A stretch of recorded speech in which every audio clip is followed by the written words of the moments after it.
lights are a little brighter up here. But no, how's everybody doing? Good, good. Obviously start off with just letting everybody know that thoughts and prayers of Card Nation are with everybody that was affected by the storms this weekend. You know, when we see what happened yesterday with our women's basketball team and the organization efforts by Jeff and the arena and the mayor, it makes you realize what's really important in this world. It also makes you realize that sports is just a small fraction of everything that transpires around us. So just thinking about everybody that was affected. I know I reached out to my counterpart at Western Kentucky, just saying, "Hey, hope you're okay." And you know, I was thinking that I would expect to hear, "Oh, all good," and I didn't hear that. I heard that his house was destroyed, and that his family was in the basement, but everybody was okay. But it's moments like that that, like I said, you really get to understand what's important in life. So. Just to reiterate what I said this morning, I'll make this quick and we'll open it up for questions. I've worked here for a long time now in this university, this athletic department, these student athletes, coaches, this brand. It's really, really important to me. It means a lot to me. There's two universities that I really feel something for in my heart, and that's this place in Villanova. And like I said this morning, I just want everybody that's part of this community, whether it's living in Louisville, a donor, a fan, a student athlete, whatever it may be, any connection to this campus, that they're proud to wear that bird head on their chest. That's really, really important to me. And I think the way that we do that is through consistency. I think that's critical, that we deliver the same message every day, that we're going to be really good at what we do, and we're going to strive for excellence in everything that we do. And with that, I'll open it up for questions. Josh, what's your first thing that you want to get done, you know, in the athletic department now that you've taken over? Make sure that the focus this week is on our volleyball team. You know, they didn't get the respect and the recognition that they deserved last week because of all the noise going on around campus. And I understand, obviously, losing two very prominent leaders. But this is an extremely special season, and you guys know that. They're undefeated, 2 wins away from a national championship, our first ever women's team national championship. So if we could divert the focus to them this week, that would mean a lot to me. How much authority do you feel you have as an interim working for an interim president? The conversations I've had with Dr. Gonzalez is that I'm going to have the opportunity to make the decisions that need to be made to move this department forward. And I don't feel like I'm going to be hamstrung in any form or fashion. Obviously, as decisions have to get made, I'll make sure that I communicate with her, and we'll see if I can make those or not. But she sure hasn't given me any indication that I can't.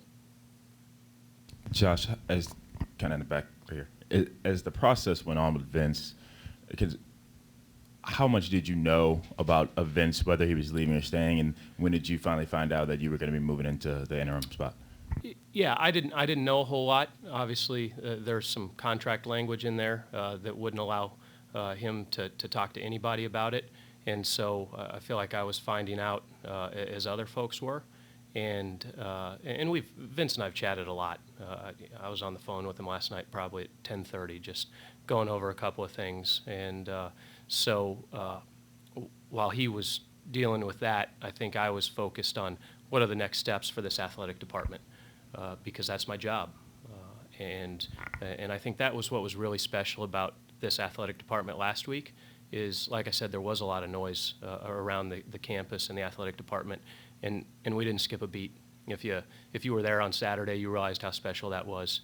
As you watched those videos about Freedom Hall roll out throughout the week, everybody in that department did their job, and they did it really well. Going back even like to a week ago today, how surprised were you when this all started becoming public, and then and the additional news on Friday that President Ben DiPuti was leaving? What was your reaction? I think I would tell you, I don't think there's anything in college athletics that surprises me. You know, look, people, they look at other opportunities, and as I always tell people, if you're making $50,000 and somebody says, I'll pay you $100,000, you'd be foolish not to look. And I would tell that to anybody that's in our athletic department. I'm one of those believers that we have jobs to take care of our families, and if there's better opportunities out there, then absolutely take a look at them. Josh, you mentioned not only the noise right here in the back, the noise from, you could say, last week and just everything that's kind of been talked about throughout, Louisville athletics. Was there any hesitation on your part initially to step into this role, or was it a no-brainer that you wanted to do this? It was a no-brainer. This was an easy decision. This is like I said, this is a really strong athletic department. As I said this morning, it's rock solid. It really is, and that's a tribute to everybody that works in this department. It's a tribute to Vince. If you look at what's transpired over the last 4 years, and I was an outsider, right, when I went to Villanova. I left here at the end of 2016, and so I watched a lot of things unfold from an outsider's perspective, really as a fan, because that was the only influence I had. I didn't spend a lot of time reaching out to staff members here because I was focused on everything at Villanova, but I did watch it closely from afar. And so I've seen some bad times. I've seen some really good times. And so when you ask me that question, if I feel like I could help provide more good times, then I'm going to try to step up and do that. And I think we can do that, like I said, with the staff, with the coaches, with student athletes that we have right now. Beyond your desire to focus on the volleyball team, are there some short-term, long-term initiatives that you want to undertake? Obviously, there's some issues with retaining donors or disaffected donors.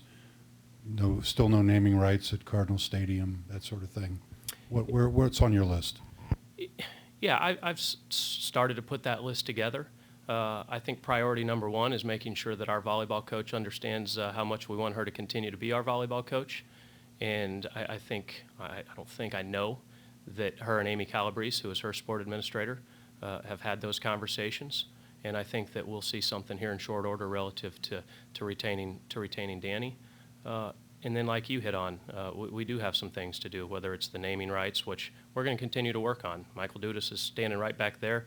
He's been leading that initiative. It didn't slow down one bit. And then for me, it's just looking at how do we tweak a few things. And for me, it's more on the external side from a communication standpoint. Internally, like I said, I know I sound like a broken record, but we're really strong. We have an unbelievable staff. Our senior team, we met Monday and said, hey, this is what could happen. We weren't sure. We kind of talked through what might happen, what we're going to do if it does happen, if it doesn't happen. And we said, all right, we're going to keep moving. And relative to donors, I don't know, Tim. I'm not hearing that at all.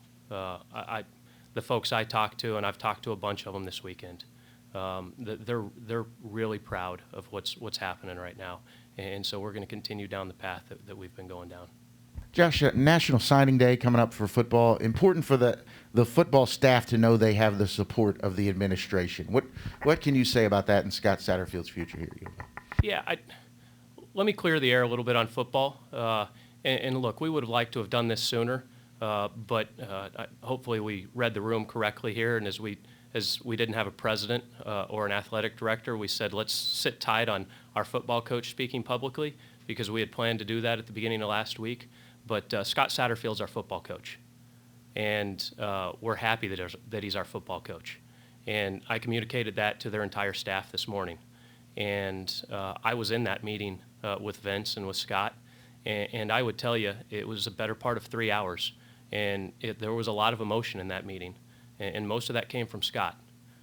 He was very, very passionate about the fact that we need to be better than we were.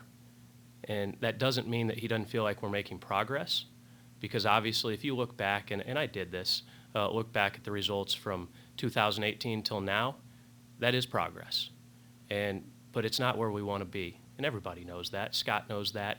I know that. Our fans know that. But that doesn't mean that Scott isn't going to be supported. We're going to support him like heck. We're going to give him every resource to be successful. And I think he will. I really, really do. If I didn't think that, it'd be a different conversation right now. I think the eye-opening thing for me as we went through that meeting was the plan that Scott had put together as far as how we get better, the emotion that he showed, and on a couple of fronts. One, just things that transpired over the year, but two, how emotional he was about making sure people know that he wants to be here. And then lastly, as we were leaving, and like I said, it was emotional. It was an intense meeting. And I said, "Are you doing okay?" And he said, "This was probably the hardest week of my life."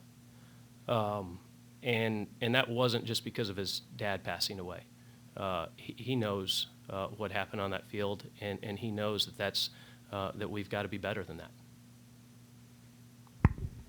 When you came back from Villanova, did Vince recruit you, or did you decide you wanted to come back? And secondly, are you interested in becoming the athletic director here full time? So, answer the first part of that question. I'm not really sure. We met at a wedding from a mutual friend who actually works in the athletic department, and just had some conversations and continued to text back and forth. And I think I had told him how much I enjoyed living here and working here, and obviously he was looking to fill the void of a deputy AD, and so we had a couple conversations, and it went from there. As far as wanting this job permanently, I mean this with all sincerity. I want what's best for this athletic department, this university. If I can be of help in a permanent role, in an interim role, then I'll step up and do it. And if the leaders think that it's better for somebody else to be in an interim role, a permanent role, then I'm totally comfortable with that.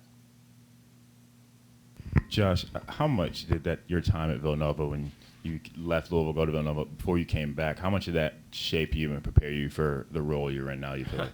A lot.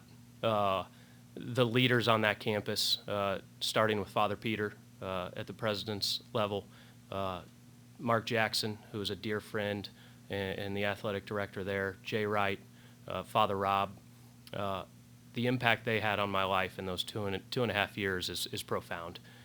Those are some of the best leaders I've ever been around, and all different in their own right. And as I've tried to think how I'm going to lead an entire department, an entire team, what I try to do is take bits and pieces of people that I've worked with, people that I've interacted with over the years, great leaders, and just try to create my own leadership style.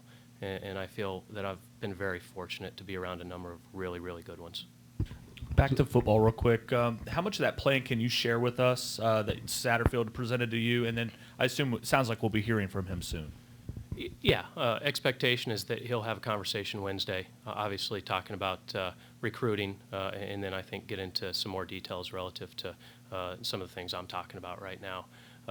One, recruiting. And if you look around the country, our recruiting staff isn't at the size that it needs to be. And so we need to beef that up, and we're committed to doing that. We will do that.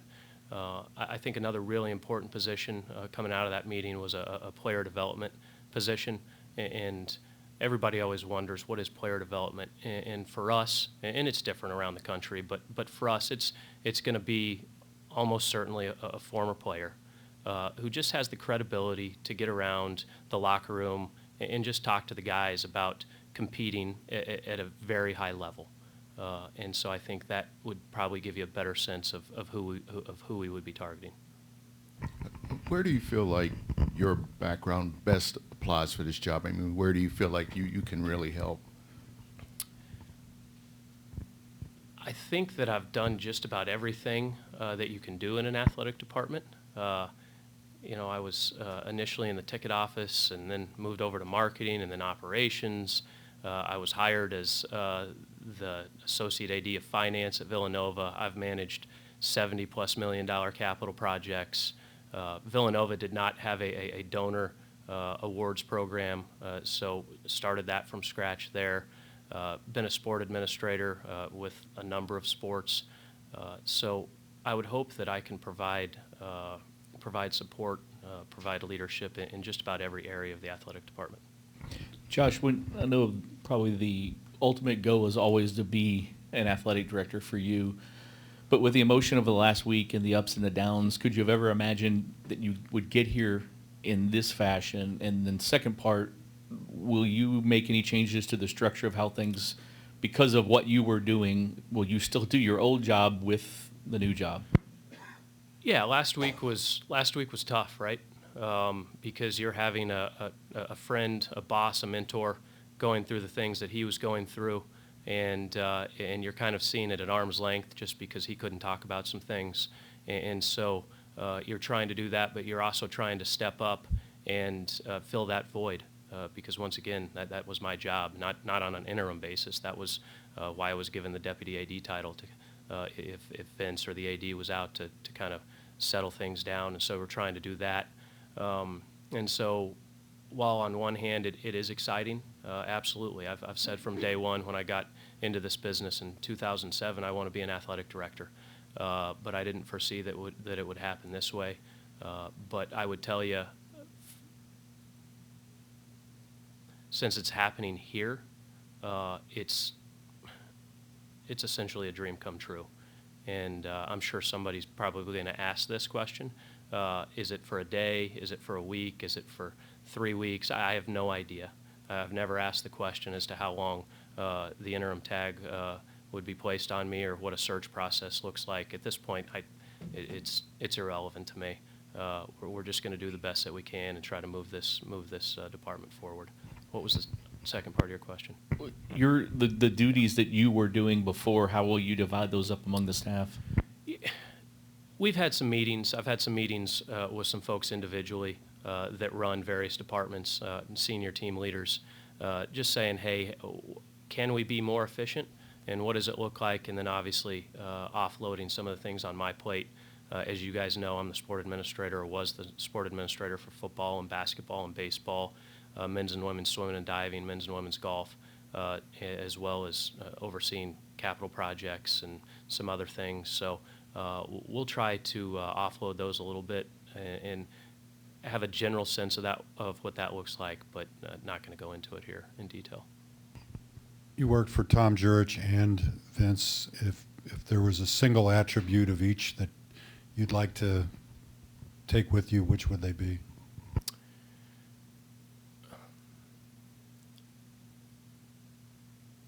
That's a good question. I think for Vince, it's just his empathy and understanding and his approach to managing people. And I think with Tom, it was just his tenacity and his refusal to accept anything, quite frankly. You guys saw him operate, and he was going to do anything he could to make sure that he put the department in the best possible light or best possible situation to win games or advance through the conference realignments. And so those probably tenacity on Tom's part and empathy on Vince's part. This athletic department has been through a lot. What's the mood of the department today? You know, starting to get some clarity on things. I think it's just stable. I think people are in a good spot. Vince built strong enough relationships with everybody in that department that they know he's doing okay. And so everybody's focused on doing their jobs now. And great leaders come and go. And I think our department knows that. And so while Vince is gone and it's bittersweet, they understand that it's time to move on, and that's what they're doing. If you walk the halls of the administrative offices right now, I don't think you'd hear one word about this press conference or what happened with Vince. You'd hear a lot about how we make sure that volleyball has everything they need to go to Columbus Thursday and be one win away from a national championship. I know you already addressed the permanent AD job, but how much do you personally want to be the permanent athletic director here? Once again, as I answered Jody's question, it's always been a goal of mine to be an athletic director. But on the flip side, I'm really not focused on that right now. And you can say that's hard to believe, but it's not. I've had so much on my mind and trying to do so many different things this last week that I'm just focused on helping this institution and this athletic department. Josh, you were talking earlier about last week and how things were weird and not a lot of communication, obviously because of the way things happen. How important was it for you? I think late last week you might have sent an email to the entire department, how important was it for you to get out in front and say to them, hey, we're going to be okay? Well, I thought it was important. I don't know if anybody else did. But I've received a number of emails. And that's one of the things, at least for me, from my leadership style, is trying to make sure that people understand that we care about them. I think that's critical in any leadership role, is just making sure that you understand that everybody that works for an organization has different emotions. And while you're still trying to do your job, they're trying to figure out what's going on, right? Because I think a lot of times when you get into leadership roles, you feel like you have all the information and you don't necessarily need to share it, and that's not how I operate. I want to make sure people have as much information as I can possibly give them. I'm uber transparent. You guys will learn that from me. I'm very transparent. I'm very honest, and that's all I'm going to try to do with the staff. How much has your background as a competitive runner help you prepare for this kind of a situation, and has your training suffered at all over the last week? You will still see me running around your neighborhood. How about that? No, I think it is a part of this job, because I would tell you, I'm not going to settle for mediocrity, and I'm the same way when I run, when I race. I want excellence in everything we do, and there's a reason I haven't run a marathon since 2015, because I don't have the time to be really good at it, so that's what we're going to focus on. We're going to focus on being really good at everything we do, and that's going to be our goal. Josh, just to go back to football really quick, you mentioned the emotion Scott Satterfield had in that meeting. He doesn't often show a lot of emotion, at least to us. Was that rare for you to see that type of emotion from him, and what was that reaction like for you? Honestly, no, and that's something Scott and I have talked about, and I know Vince and Scott have talked about, that Scott, it's okay to show those emotions outside of the locker room. And there are times that I wish we could pull the curtain back a little bit for fans or media to see that he does show emotion in the locker room. It was after the Clemson game that I wish you guys could have seen that he was practically in tears because he wanted that so bad. He wanted that victory so bad for his program, for his guys. And I think that's the other important piece of this, of all of this, is as the administrator for the football team, I'm around those guys a lot. And I ask them, how are you doing? How's the football staff? Just trying to get a better sense of where they're at, where their head's at. And I've yet to find a student athlete who doesn't want to play for Scott Satterfield.